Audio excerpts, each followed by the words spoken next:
Exploration is an introspective appeal to the senses. The excitement of what could just be over the mountain ridge and what could be under that rocky cavern captures our hearts and anchors us. It raptures the mind and makes us experience a wide range of emotions, just like the rich voices and resonant guitar of indie music. I'm Raxus and I'm Mr. J Electro. And on this hour of Socrates Crescendo, we have a vocal indie program that inspires the emotions of a hard life well-traveled on a program we like to call Ballads of the Vagabond. Right now, you're listening to a Jose Gonzalez song off his album Veneer. Up after that will be 2 songs by Keaton Henson on his album Birthdays. And following that will be yet another track off of the Veneer album. After that, we'll have Sid Matters off of the album Someday We Will Foresee Obstacles. And following that, just before the break, we will have Alt J with his album An Awesome Wave. For the break, Raxus and I talk about launch, our personal accomplishments, and touch into goals for the future of sovereignty. We will return to the music with a Gordon Lightfoot cover, Not On and Up. Following that, we'll have I Am Oak from the album On Claws. That'll carry into a song off the I'm Wide Awake, It's Morning album by Lua. The music will close with more Sid Matters from the Obstacles album. After the music, Raxus and I will discuss recent changes and news for the server, including a special announcement. Enjoy Ballads of the Vagabond, a vocal indie mix that explores the idea of a long, well-traveled life here on Sovereignty's Crescendo.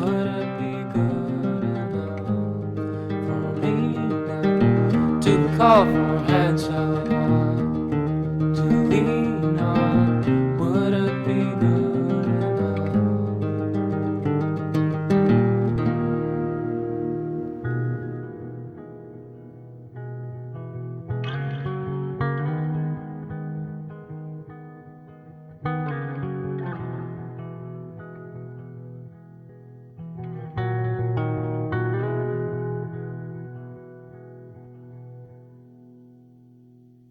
If you must wait for them here in my arms as I shake.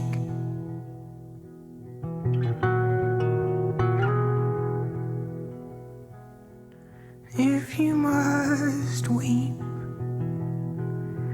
do it right here in my bed as I sleep.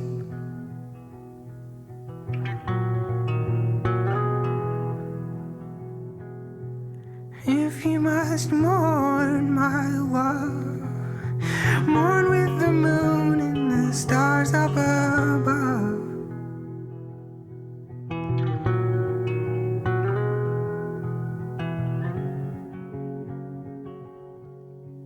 If you must mourn, don't do it alone.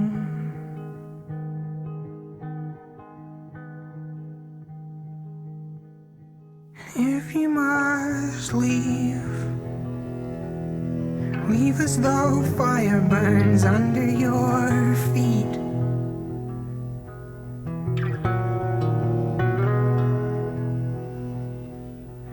If you must speak every word as though it were unique.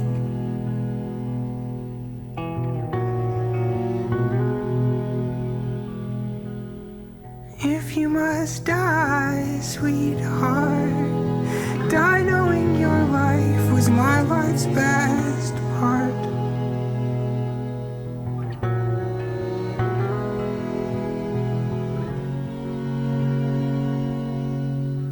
If you must die, remember your life.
If you must fight,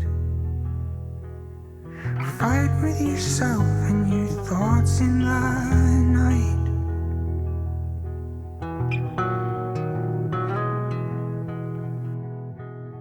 If you must work to leave some part of you on this earth.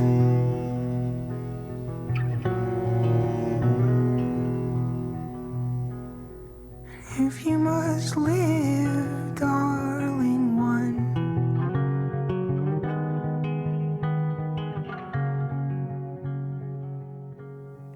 just live, just live, just live.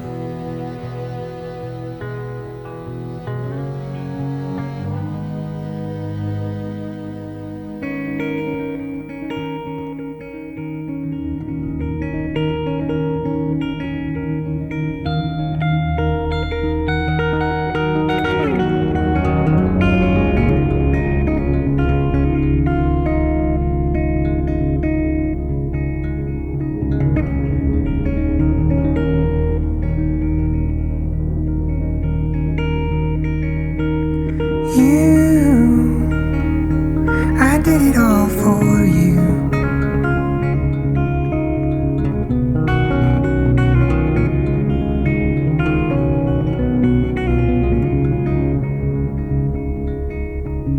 I'll do my best to teach you to fly. Please don't cry, I'll say goodbye.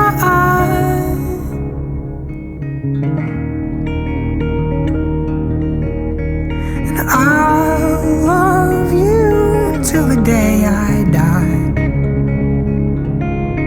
And every night, if that's alright.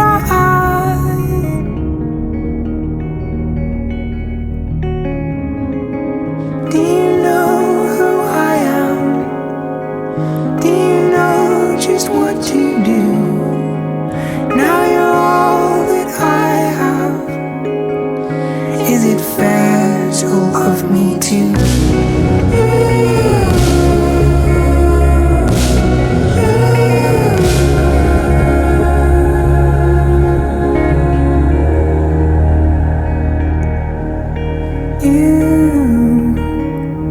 It hurts because of you.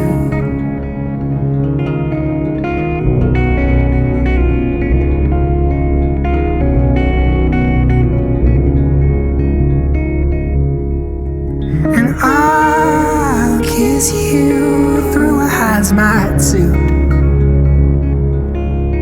It's what I'll do if I have to.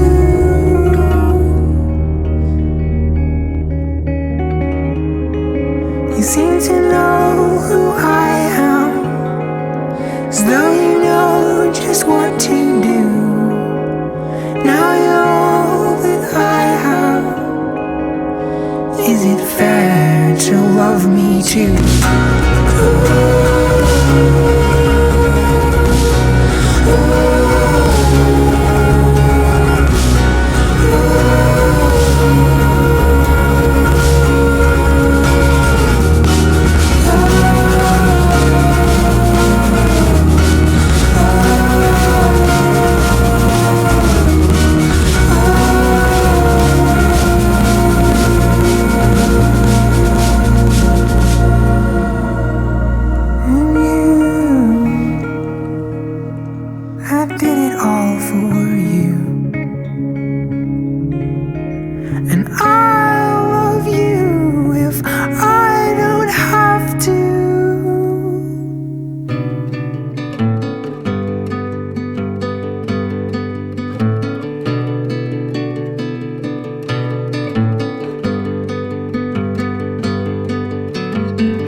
Cast some light and you'll be alright. Cast some light and you'll be alright. For now, crosses all over, heavy on your shoulders. Sirens inside you, waiting to step forward. Disturbing silence darkens your sight. Cast some light and you'll be alright. Cast some light and you'll be alright. For now,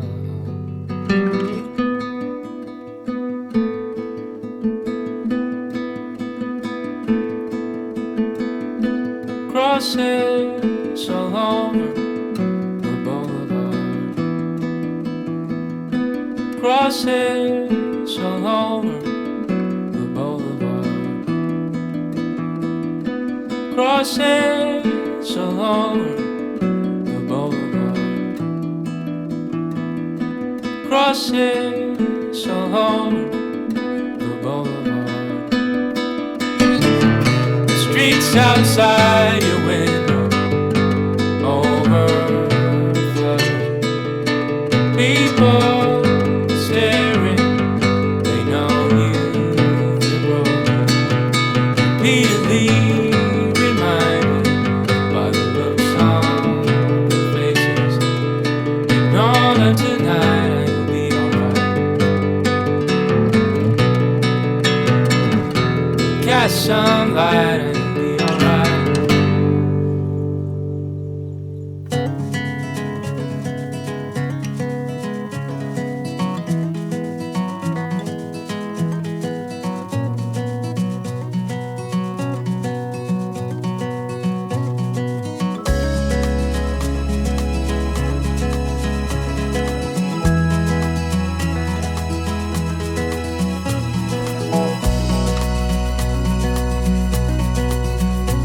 To all of you American girls, it's sad to imagine a world without you.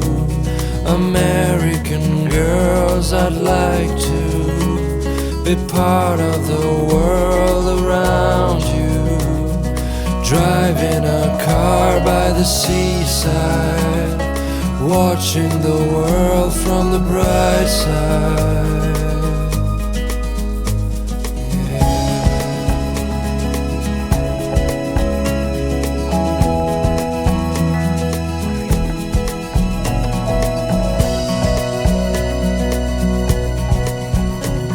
To all of you American girls in the movies, no one can tell where your heart is.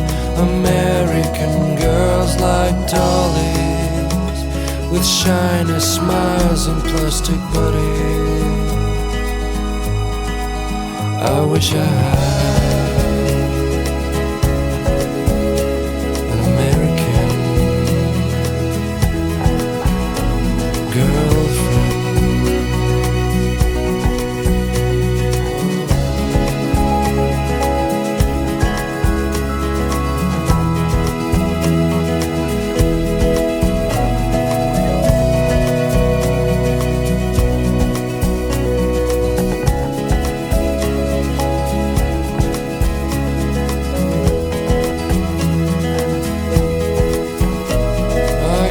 Sometimes walking around my own place, wondering why she cries sometimes, talking about her own place, somewhere around the mountains. No one could dry her fountain till she got tired to complain. That's when I fly to the wild land, to your land.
Oh, something good. Oh, something good tonight. Make me forget about you for now.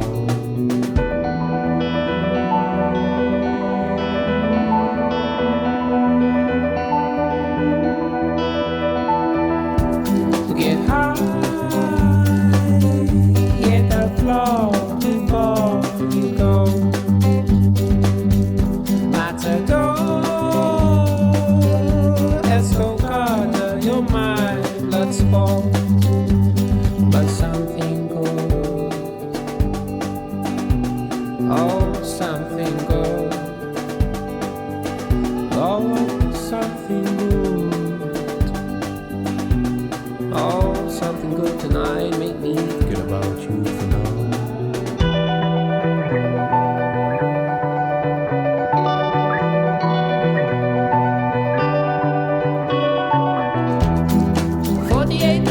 Seeds, bleeds, and rolls for memories of you. Now that I'm fully clean, the matadors no more distract from view.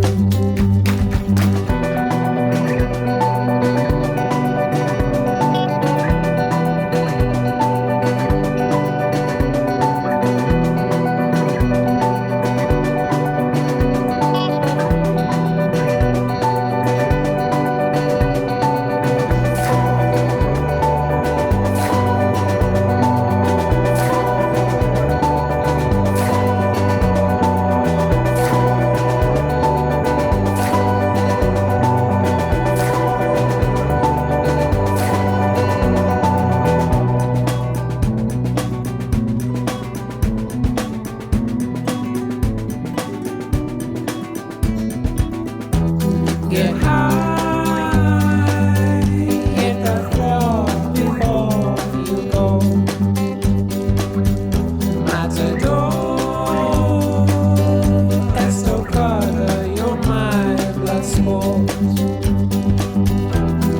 48,000 seeds, bleeds, and rolls are my memories of you. Now that I am clean, matadors no more distract from view. But something good, oh, something good, oh, something good,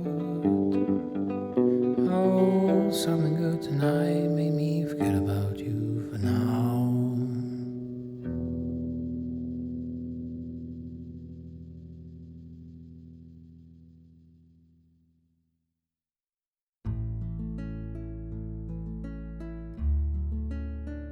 This episode of Sovereignty's Crescendo will not feature a player interview.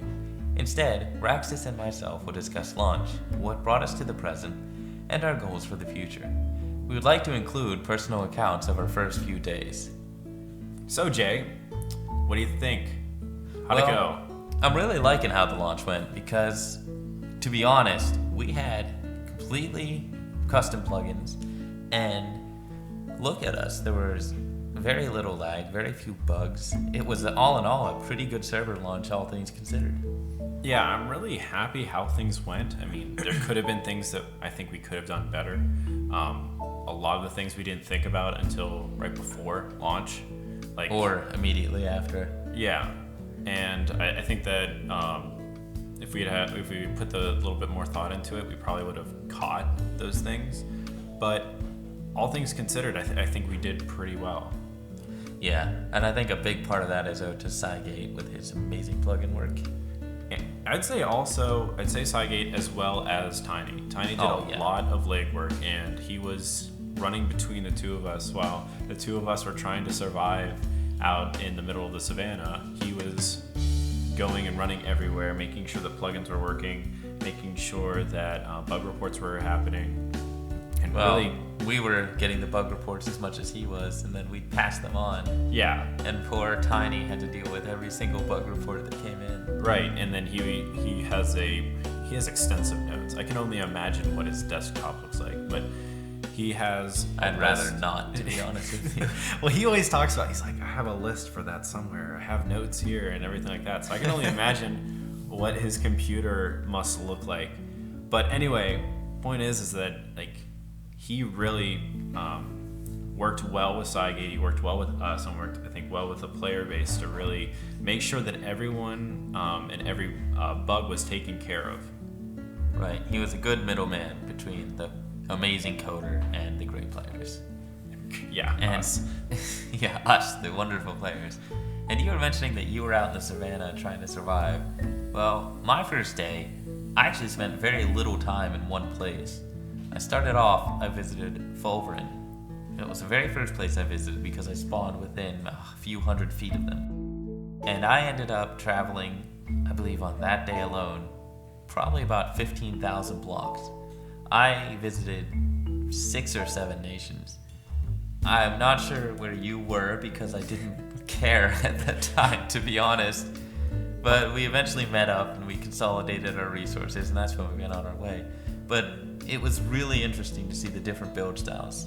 Where I was I was actually, get this, I was actually being teleported around checking bugs. Oh, really? Yeah. So while I was having fun, you were fixing the server. Yeah, essentially, like Tiny would go over and say, "Rax, what are you doing?" Well, I'm like, I'm trying to survive right now. I don't have any food. And he'd be like, "Get over here. I'll give you 2 steaks if you do this." So I was like, okay. so he'd TP me over and he's like, "Okay, make this chest. Now add me to your group. What do you think of this? Is that working? Okay, it is. Okay, never mind."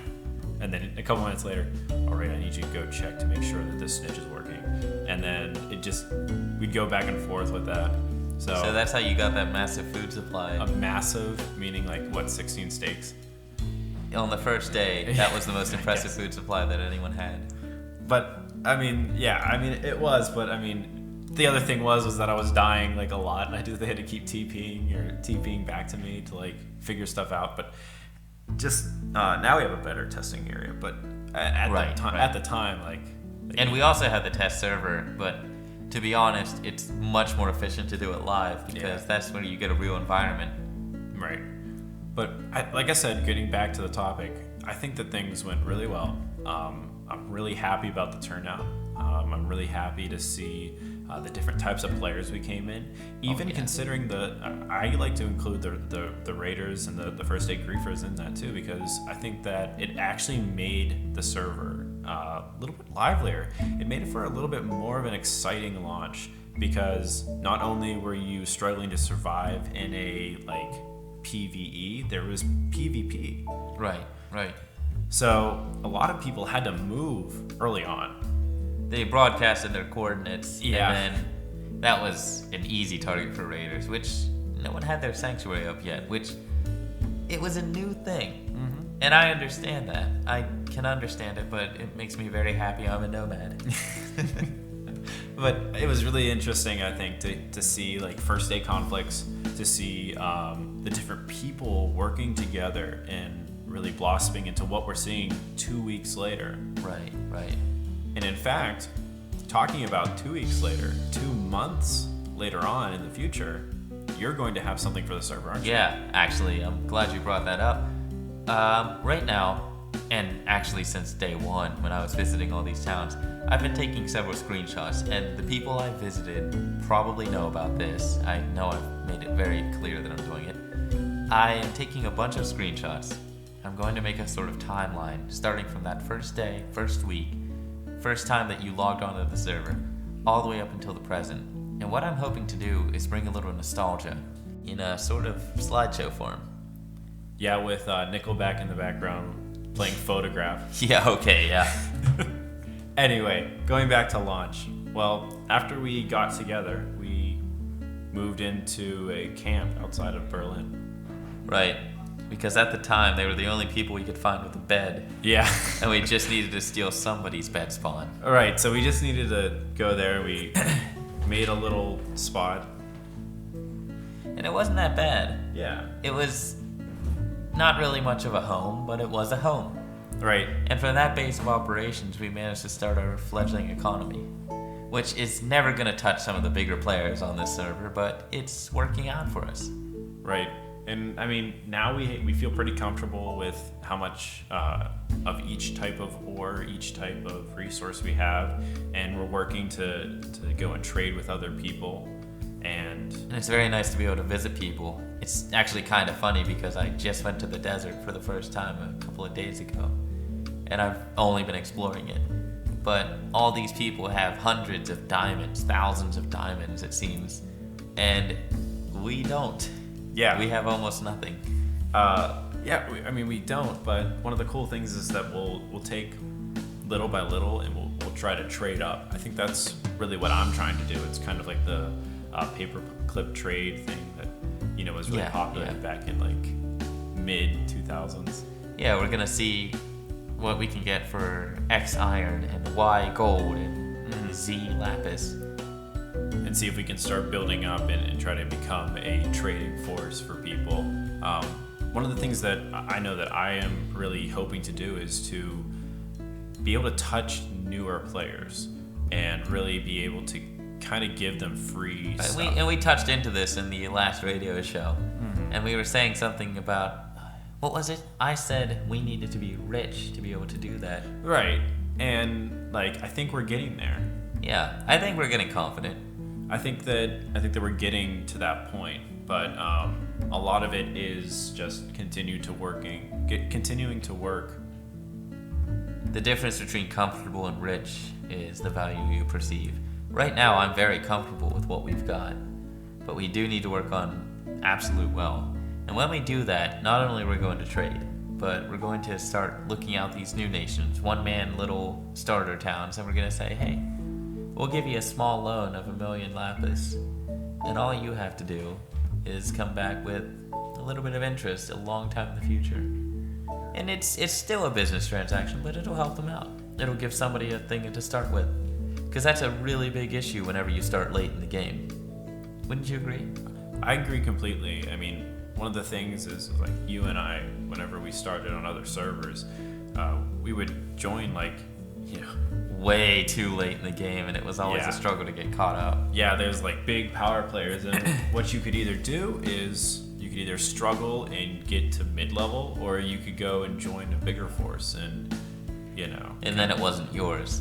But that wasn't yours. So what I'd like to do is try to enable people to allow them to really be able to be what they want to be. So, for example, there are some people that want to just come and join the server and start their own thing.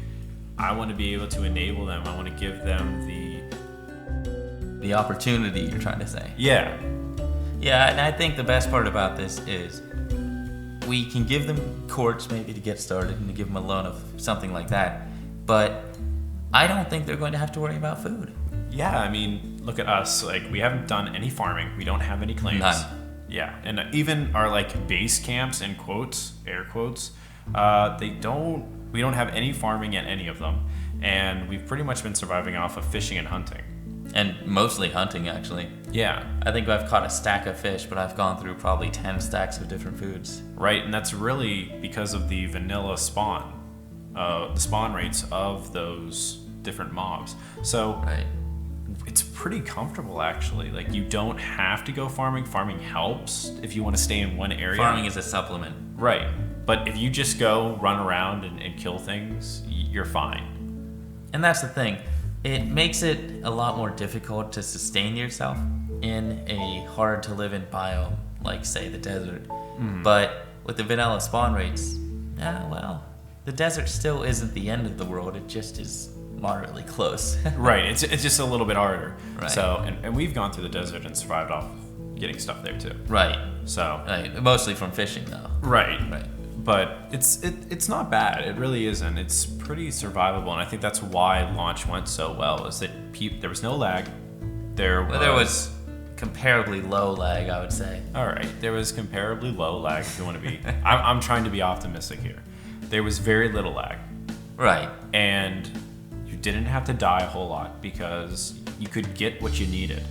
Right. And the only thing that we had any issue with was ores and bugs as well. Bugs.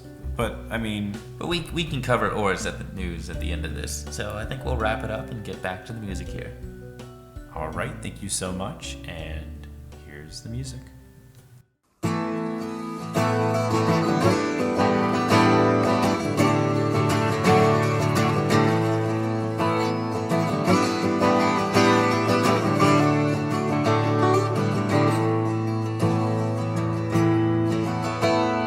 Legend lives on from the Chippewa on down of the big lake they called Kitchigoo.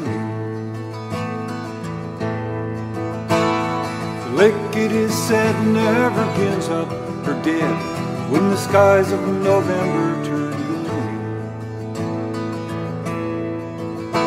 With a load of iron ore, 26,000 tons more than the Edmund Fitzgerald weighed empty.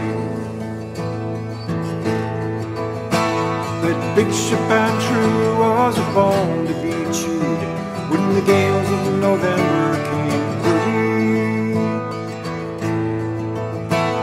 The ship was the pride of the American side, coming back from some mill in Wisconsin. As the big freighters go, it was bigger than most, with a crew and good captain well seasoned, concluding some terms with a couple of steel firms when they left fully loaded for Cleveland. Later that night when the ship's bell rang, could it be the north wind they'd been fooling?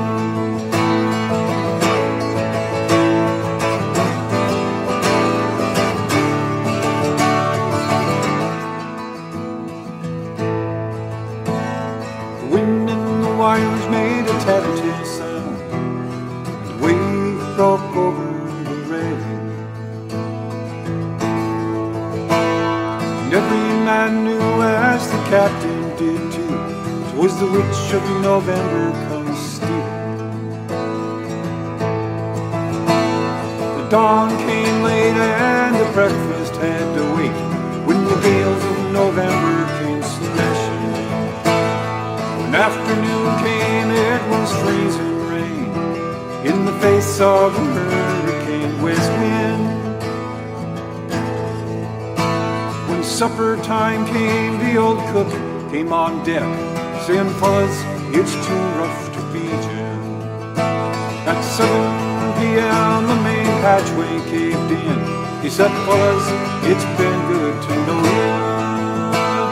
The captain wired in, he had water coming in, and the good ship and crew wasn't careful. Later that night, when his lights were out of sight, in the wreck of the Edmund Fitzgerald.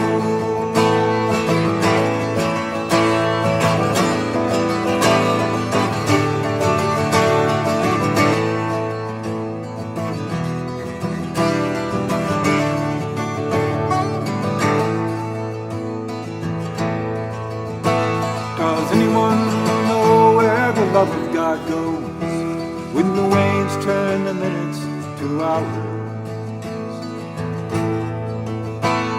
The searchers all say they'd have made Whitefish Bay if they'd put 15 more miles behind her. They might have split up or they might have capsized.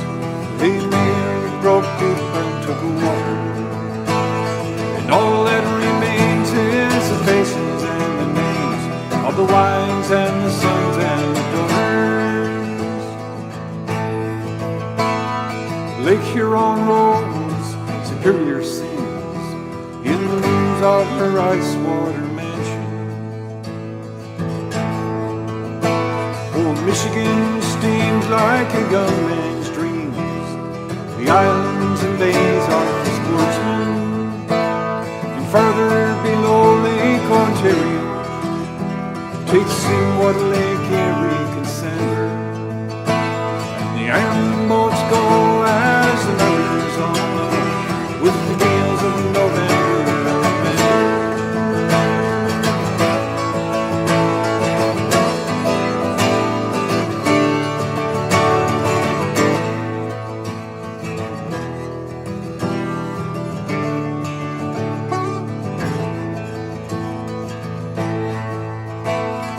Musty old hall in Detroit, they prayed in the Maritime Sailors' Cathedral. The church bell chimed to the brink 29 times for each man on the Edmund Fitzgerald. The legend lives on from the Chippewa on down of the big lake they called PGM. Superior, they said, never gives up her dead when the gales of November come.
I know that it is freezing, but I think we have to walk.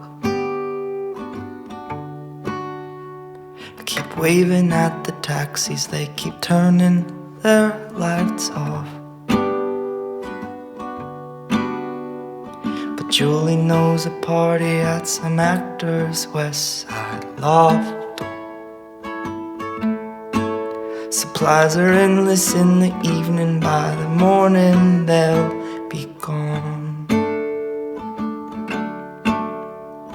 When everything is lonely, I can be my own best friend. I get a coffee and the paper, have my own conversations.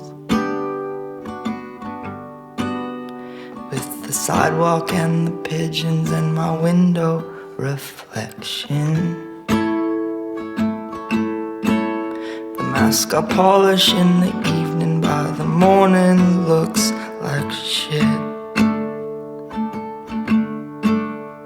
And I know you have a heavy heart.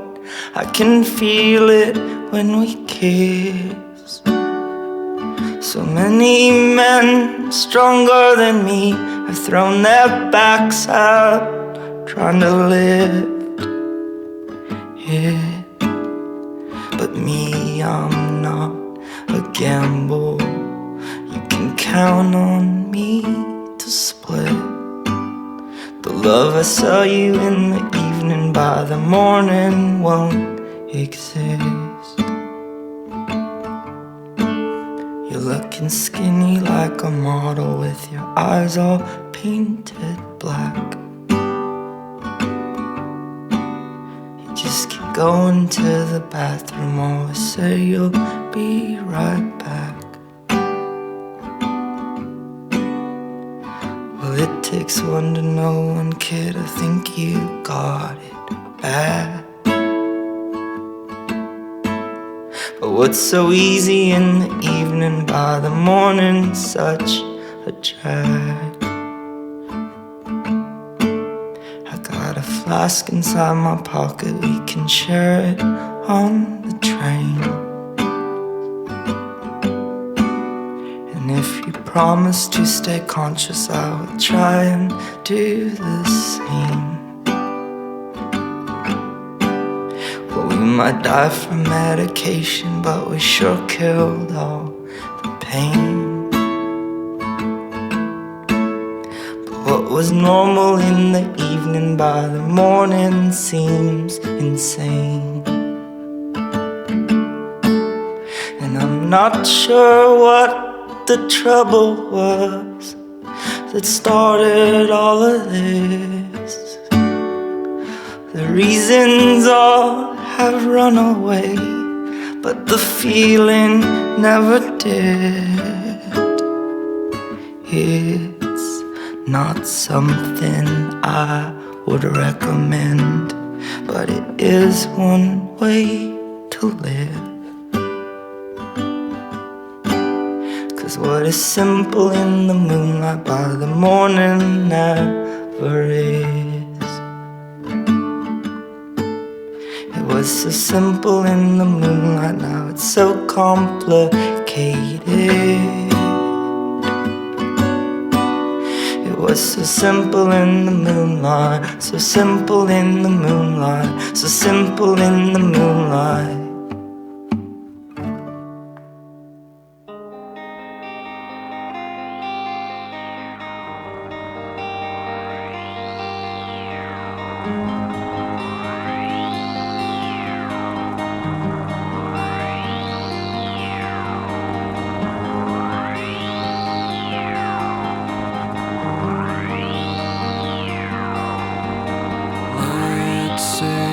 Sunshine for everyone, but as far as I can remember, we've been migratory animals living under changing weather. Someday we will foresee obstacles through the blizzard, through the blizzard. Today we will sell our uniform, live together, live together.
And now for some news.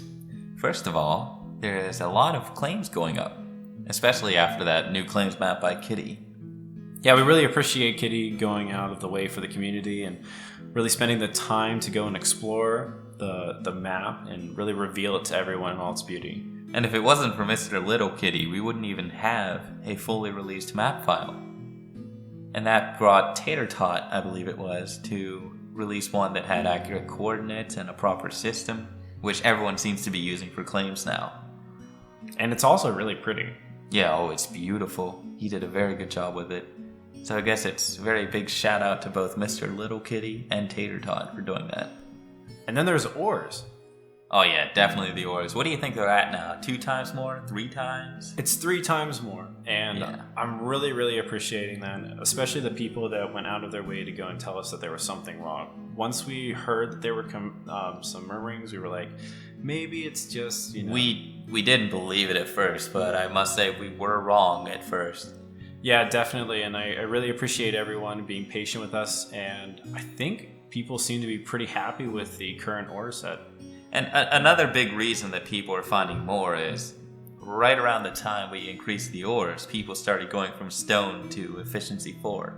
And they're using fortune picks now as well. They're finding a lot more diamonds, especially in the diamond-rich area. So you're saying that it's not just because of the ore gen, but it's actually because the technology has advanced for the people. I think it's a little of both. I will say the ore gen is a big part of it, and I'm glad we increased the ores. And I think the players are happy as well. That said, the diamonds, oh man, people are really diamond happy, aren't they? Yeah, I'd say that the value of diamonds is honestly kind of decreased because of how much diamonds are. And the other thing is that diamonds don't have as much use on Sovereignty Ascending as they would in other traditional kind of servers. Yep. In fact, I would argue that Lapis is going to see an increase in value. And that's because no one can find that mythical area that Lapis seems to be spawning at higher rates. Right, and I mean, we've been looking ourselves, but we're not finding anything so far. And maybe it just hasn't been discovered yet. But I'll say this, I think Lapis is going to be important because people need it to do enchants. Diamonds, they're good, but you need it enchanted. What's a good diamond kit without enchantments? Exactly that. Yeah. Mm-hmm. And as for another thing, I think iron is going to be a dark horse here pretty soon. People don't seem to be able to find it. And there's going to be some uses like anvils and such that people are going to need it as well. So yeah, I agree with you completely, but it's kind of weird to think about iron being undervalued because it's kind of like a second tier kind of thing. Like it's not like the best kind of thing. I think you don't always want to break out your best for everyday use. People are more willing to lose iron than they are diamonds, and you gotta remember that it can't be fortuned. That's true. But we'll see what happens here. And as far as other things happening, I'm really excited to see what happens with the lore. Yeah, I mean, most of the ruins have been found by now, so you're seeing a lot of the lore books, and you're starting to see little hints as to what's going to happen with the whole story of the map. And if you didn't notice, the mining is possibly a lore-related thing. There was a post, and it looked like maybe this mining, this increased ores, is a result of something bigger than us. Right, and is that a good thing or a bad thing? I guess we're gonna have to find out. It seems like this isn't the end of the lore now that the ruins are found. It seems like there may be more to it. So a lot of people are asking, hey, is this lore going to be living? Is it going to be a part of the server? Is it just going to be those lore books and the ruins, or is it going to be more? Oh, it's definitely going to be living, isn't it? It is, and Jay and I have actually been spending a little bit of time, and we've been mapping out and plotting the actual storyline of what we want to do, so right. Look forward to that, guys. Yeah. And before we do our sign-off here, I'd like to announce the sweepstakes we're going to be doing. That's right, it's going to be a build competition, and the builds have to be relevant to your nation. Now, you guys will have 3 weeks to do so in between this program and the next. When you say relevant to your nation, you mean fitting the bill, Sal, correct? That's right. Okay, just making sure. You will need to PM me. That's Mr. J Electro. I'll put a link in the description here. And you'll want to private message the coordinates of the submission. We will go take a look at it for everybody's builds. The top 2 will be declared winners. They'll be announced on the next radio show in 3 weeks, and they will get a brew recipe that they can use or sell or both. And I think that'll be very valuable in the near future, as brew recipes are custom across the board. And they're pretty hot. Oh, they're incredibly in demand, aren't they? Yeah, they are. So, hopefully you guys will come and check it out. Yeah, good luck to all of you.